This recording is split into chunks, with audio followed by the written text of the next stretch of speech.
ni anataka akupotoshe tu, yani akupindishe tu katika yale ambayo ni ya kweli. Yeye anaingiza na vitu vyake vingine ambavyo sio vya kweli. Kwa mfano, wewe imani yako umeweka kwamba mimi imani yangu nitafanikiwa katika utumishi. Mfano, labda kama yako wewe ni mfundishaji, kwa hiyo unatamani kuwa mwalimu, na unatamani kuwa mwalimu wa neno la Mungu, kuwa mwalimu wa neno la Mungu, kuwa mtumishi au kuombea watu na kuwafungua watu. Kwa hiyo unategemea siku moja utafanikiwa ama utatajirika kwa kupitia nini? Kazi ya Mungu. Yaani siku moja unatamani labda utakuwa unaitwa kwenye semina kubwa unafundisha kisha unapewa hela. Yeye shetani anakufuata huko kwenye neno la Mungu, kwenye kufundisha neno la Mungu. Anaanza kuingizia elimu zingine ambazo sio neno la Mungu. Anaanza kukupa mafundisho mengine ambayo yatakupotosha kwenye kweli ya Kristo ambayo unatakiwa uhubiri. Anaanza kuingizia na elimu zingine. Hivyo ukishatambua kwa kutumia ngao ya imani, kama imani yako kweli umeamua mimi nitafanikiwa kupitia neno la Kristo, haya mafundisho mengine ya ovyo yote hautayakubali, na utakuwa umefanikiwa kufanya nini? Kushinda kwa njia ya imani, kushinda vita vya kiroho kwa njia ya imani. Bwana Yesu asifiwe sana. Na mara nyingi shetani ili akushinde anaua kwanza imani yako. Yaani anaharibu kwanza kila ambacho unakiamini. Anaharibu kwanza kila ambacho unakiamini. Au hata kama ulikuwa unapitia kwenye jaribu na wewe unaamini kwamba Yesu Kristo ndiye, hiyo ndio imani yako umewekeza, Yesu Kristo ndiye atakayeniponya katika hili jaribu, atakayenipitisha katika hili jaribu nikiwa salama. Shetani yeye anakuja anaanza au wakuu giza wanakuja wanaanza kukandamiza pale kwenye imani yako ile ulivyokuwa unamwamini Yesu Kristo. Anaanza kubinya hata imani yako ipungue kabisa na iwe na udhaifu. Usimwamini tena nani? Yesu. Hapa anakuwa amekupiga na ngao ya imani, umeshindwa kufanya nini?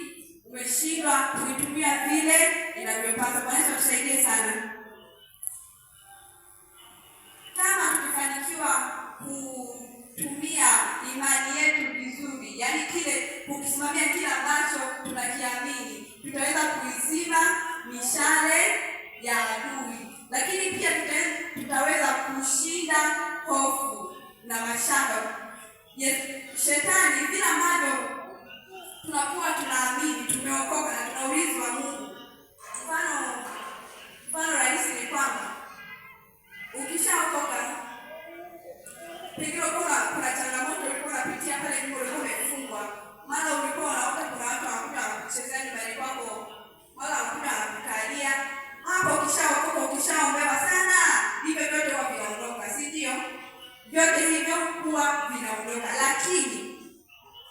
Lakini kinachobaki sasa, anaanza kukufuatilia katika imani yako. Kila ambacho kinazidi kujengeka moyoni mwako anaanza kukifuatilia, kukiondoa kwa sababu kwa njia zingine zote hizi kuja kukuumiza kwa njia za kawaida ameshindwa. Hivyo anaanza kukuingia katika ulimwengu wa roho sasa kukukandamiza. Maana kwa njia ya mwili ameshindwa kuja kuingia kwako kukuchezea, ameshindwa kukuonea kwenye njia zingine zote. Anaanza kuhangaika na nini? Na imani yako. Kwa hiyo kama kila mtu akijitahidi kukuza imani yake, kuimarisha imani yake, bila shaka ataweza kumshinda adui na kuizima mishale ya shetani. Bwana Yesu asifiwe sana. Silaha yetu ya 5 ni chapeo ya wokovu. Chapeo ni kama kofia fulani ambayo huwa wanavaa wanajeshi ama askari, inavaliwa kichwani. Lakini wokovu ni kuwekwa huru. Bwana Yesu asifiwe sana. Hapa anamaanisha yani akili zetu na fahamu zetu ziwekwe huru, lakini pia zitengenezewe ulinzi. Yani ile kofia inamaanisha inalinda nini? Inalinda kichwa, inalinda ufahamu, inalinda akili. Akili zetu tuzitengenezee ulinzi, yani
kwa sababu ukizidi kuomba sana, unavyozidi kuomba unazidi kupanua wigo wako wa kiroho. Hivyo na Mungu naye anatuma malaika wake wakulinde, wakutunze. Bwana Yesu asifiwe sana. Wakutunze, wakulinde. Hii silaha yetu ya sita ambayo ni maombi inatumika katika kila sehemu. Unasio kuomba tu kupambana na hao pepo wabaya. Unaweza kuitumia katika kuomba chochote kile kwa Mungu naye atakupa. Yaani kila kitu unachokitamani kwa Mungu unaweza ukakiomba akakupa. Na njia rahisi zaidi kama unataka kufanikiwa katika maombi yako yote, tanguliza vitu vya Mungu kwanza. Yaani usitangulize mahitaji yako wewe mwenyewe. Tanguliza kwanza maombi ambayo ni kwa utukufu wa Mungu. Mfano ni Suleimani alipoambiwa kwamba atendewe nini, hakusema kwamba anataka utajiri, ila aliomba hekima. Hekima ambayo ingemuongoza katika tabia njema, tabia nzuri, kuongoza watu kwa haki kama Mungu mwenyewe anavyotaka. Hivyo akapewa na vitu vingine ambavyo hakuviomba. Lakini Yohana 16:24 inasema hatuna bado hatujapokea kwa sababu hatujaomba kwa jina la Yesu. Kwa hiyo naomba nikutoe wasiwasi, mtu wa Mungu. Chochote kile ambacho utakiomba, kile ambacho unakitamani, ukikiomba kwa jina la Yesu, lazima utakipokea. Silaha yetu ya mwisho, silaha yetu ya saba ni upanga wa Roho. Upanga wa Roho ambao iko Efeso 6:18. Huu upanga wa Roho tunatafsiri kama neno la Mungu. Huo upanga ni neno la Mungu. Bwana Yesu asifiwe sana. Ili neno la Mungu ambalo tunaliongelea hapa, tunaongelea ni Biblia. Bwana Yesu asifiwe sana. Ni Biblia. Biblia pia inatumika katika vita vya kiroho. Inatumika sana katika vita vya kiroho. Bwana Yesu asifiwe sana. Ukiwa msomaji mzuri wa neno la Mungu, utakuwa unajitengea nafasi nzuri zaidi ya kumpendeza Mungu, lakini pia kushinda vita vya kiroho. Bwana Yesu asifiwe. Katika jambo lote ambalo utakuwa unalipitia ukiwa na neno la Mungu, cha kwanza utashinda uongo na majaribu. Kama Yesu Kristo vile ambavyo alijaribiwa na shetani kwamba geuza jiwe hili liwe mkate, alijibu imeandikwa, hauwezi kuishi kwa mkate tu bali kwa nini? Kwa neno la uzima. Bwana Yesu asifiwe. Wewe Mkristo, kama ukitumia pia neno la Mungu kwenye vita vyako, ukiwa na neno la Mungu limejengeka na limejaa ndani ya moyo wako, lazima vita vya kiroho utashinda. Lakini pia neno la Mungu ndio kipimo cha kila roho, ndio kipimo cha kila mafundisho yanayokuja, ndio kipimo cha kila kitu ambacho kinakuja katika maisha yetu. Hosea 4:6 unasema, watu wangu wanaangamizwa kwa kukosa maarifa, kwa kuwa wewe umeyakataa maarifa, mimi nami nitakukataa wewe, usiwe kuhani kwangu mimi, kwa kuwa umeisahau sheria ya Mungu wako. Bwana Yesu asifiwe sana. Kama ukiwa na neno la Mungu, cha kwanza kabisa utakuwa unapokea maarifa, kwa sababu yaliyoandikwa katika hii Biblia yote, yaani vyote vilivyoandikwa katika hii Biblia, vyote vina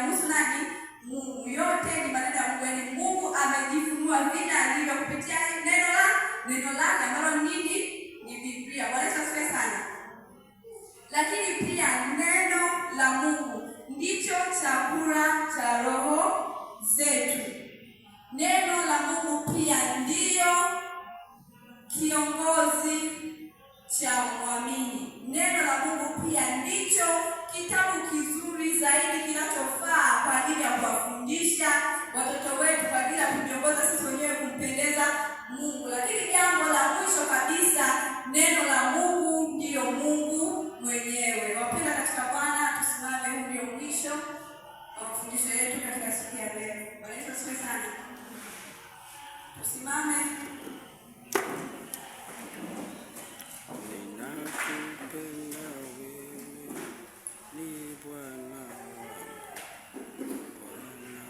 Tena kuomba na wewe pia muombe Mungu azidi kukuzidishia silaha hizi, azidi kuzimarisha silaha hizi katika maisha yako ili uweze kupendeza yeye na pia uweze kushinda vita vya kiroho vile ambavyo ameamua. Bwana asifiwe sana.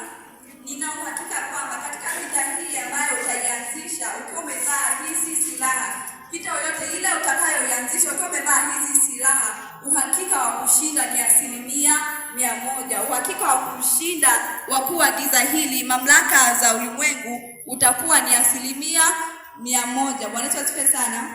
Tufumbe macho yetu tuombe. Baba yetu uliye mbinguni, jina lako litukuzwe. Mfalme, tunalishukuru sana jina lako kwa kutupa maarifa mengine tena, kwa kutupa akili na fahamu zingine tena kwa ajili ya kuhusu